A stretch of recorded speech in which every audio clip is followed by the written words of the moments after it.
rated R. And he's saying that we should give Jew-hating murderers a chance. And that's basically what this political cartoon depicts. Yeah. This is wrong. You have to do it like that. For the Persians community, they're behaving? No. They're not behaving?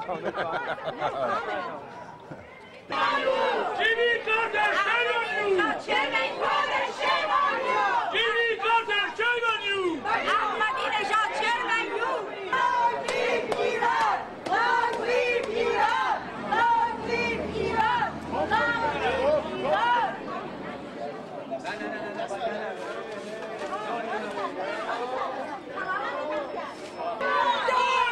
Islamic Republic of Iran! Long live Islamic Republic of Iran! Long live Islamic Republic of Iran! Long live Jimmy Carter, He's not an American. Jimmy Carter in 1978 destroyed our country because he said he's going to support the Shah, but he did mistake. He cheated the Shah.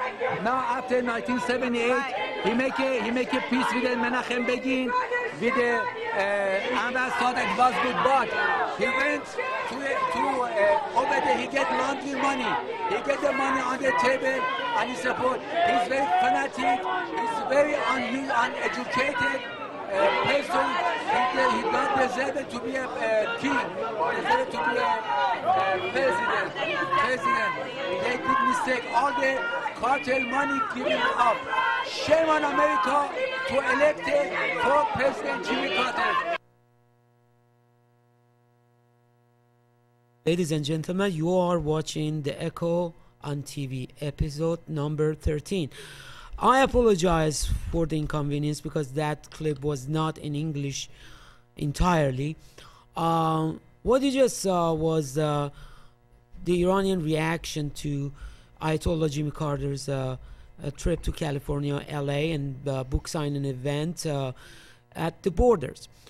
There is a huge misconception among Iranians that Carter actually was responsible for lots of things that happened in 1979, including wiring money to Ayatollah Khomeini's bank account in Paris, France. It is true that Carter was the front man, but the man behind the Carter policy was no one but the globalist Brzezinski. And as you know, in 1973, Brzezinski and David Rockefeller, they came up with this plan. They established a trilateral commission, and they started basically a very sinister, hidden agenda ever since. And Iran, or the Islamic Revolution of Iran, was one of them. And the reason that Iranians were so furious about his presence in California was because, number one, why he chose that part of the LA. It's like Persian town in LA. All you can see is Persian business, Persian this, Persian that, or Iranian. Number two, they are very angry and mad at him because he poses as this human rights hero and human rights savior. But in reality, that is not true, because Ayatollah Carter not only didn't condemn the recent massacre of students, Iranian students in Iran, he didn't talk about it even once. But also, he's supporting the terrorist group such as Hamas and Hezbollah in Lebanon and Palestine, which, by the way, they both were created by Israel and Mossad, not to forget that.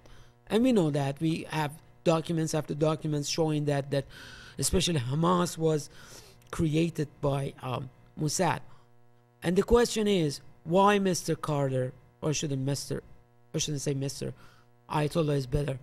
Why Hamas and why Hezbollah? Hezbollah has a branch in Iran, and as a matter of fact, is the only party, the only political party in Iran.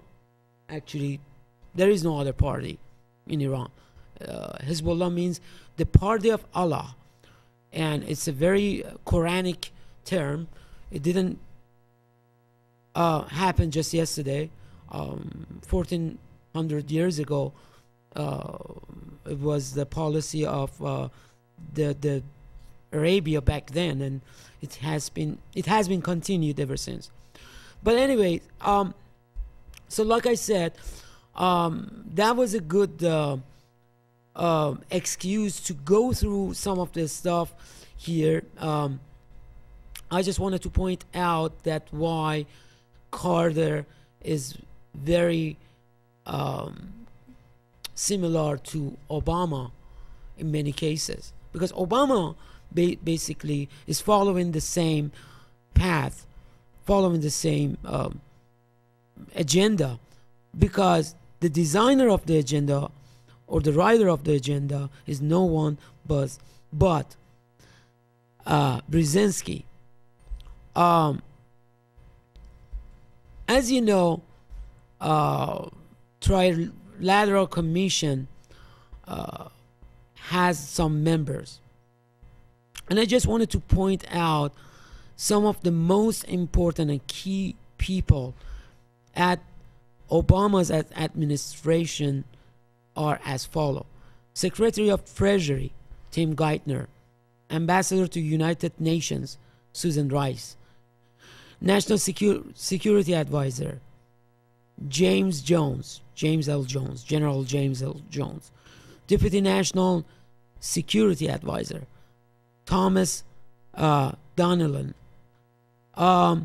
Chairman Economic Recovery Committee Paul Volcker, and the list is actually long, but I just wanted to point out something, and that is, first of all, it's the conflict of interest. If these people are members of the Trilateral Commission and they're serving at the government of the United States, because Trilateral Commission is not, number one, is not a democratically elected commission by people. Number two, this commission has foreign members too. So basically, they exchange information with other countries too. So that's why this commission is treasonous and illegal, and especially the act of members being a part of the Mr. Obama's administration is very illegal. Any kind of comment or suggestion on this? Any of you guys? Well, I was just thinking that even a lot of Americans have coined Barack Obama as the next Jimmy Carter. Mm-hmm. I've heard a lot of Americans say that, so I think that dovetails with what you're saying with the Iranians' opinion of both those former and the present president. Yeah, and the way that Obama is dealing with foreign policy is the same way as Jimmy Carter. Jimmy Carter, in one hand, he's talking about human rights, but on the other hand, he had connections and approved lots of groups, terrorist groups, that basically deny any kind of human rights for anyone except themselves. And Obama is doing the same thing. I mean, besides following the path of Brzezinski, which will lead us to one world government at some point. And we are getting closer and closer to it because of these type of policies. The only thing I can remember about Jimmy Carter is that you know, was always pushing the globalist, you know, agenda. And, you know, I know what I was going to say. I'm sorry. He would go to other countries and be a overseer of their elections, you know, to make sure the election was fair and, you know, stuff. And, you know, it's like, I think he should, you know, start at his own country, you know, first. But, you know, I don't know. You know, he's always been, you know, this president that accomplished much of nothing. You know, I mean, I don't. Very true. And if he's, you know, a puppet for the, you know, Trilateral Commission, you know, it's like there's a warning sign right there. Yeah, exactly, exactly. I actually there is another clip that talks about other stuff that Mr. Jimmy Carter is responsible for, but like I said again, he's not directly responsible for it because this story has a writer and the writer never showed up until recently. One of the things is that actually not only they started supporting the fundamental Islamic groups such as Hezbollah and then Taliban and Mujahideen in Afghanistan. One of our people, our friends, I believe Anthony in Chicago, had a very interesting conversation with Jimmy Carter. Jimmy Carter tried to dodge the questions, but he wasn't successful enough because basically the questions would explain everything. I believe that the person who is asking the question is Anthony. If the clip is ready, which is clip number 2, Sam, please, could you please roll it for us?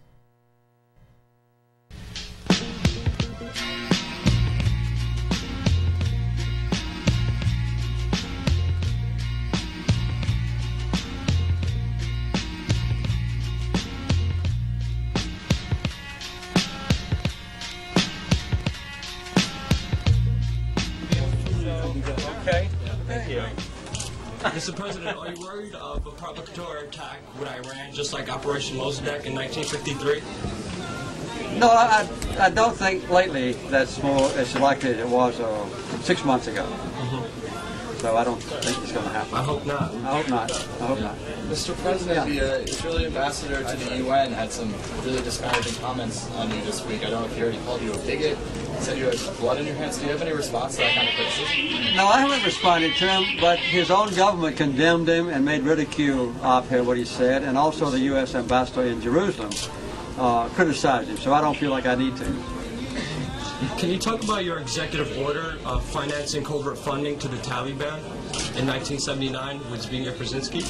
Yeah, that was a very important thing for me to do because the Soviets had invaded Afghanistan and I was trying to get rid of the Soviets. So those were looked upon then as freedom fighters. Yeah.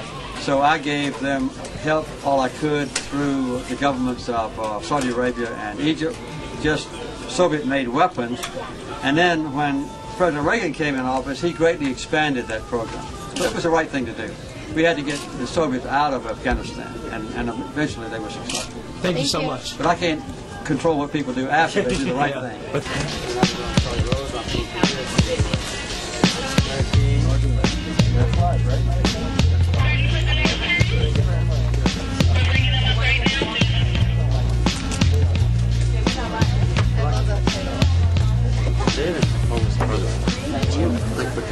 Are you familiar with the collapse of World Trade Center?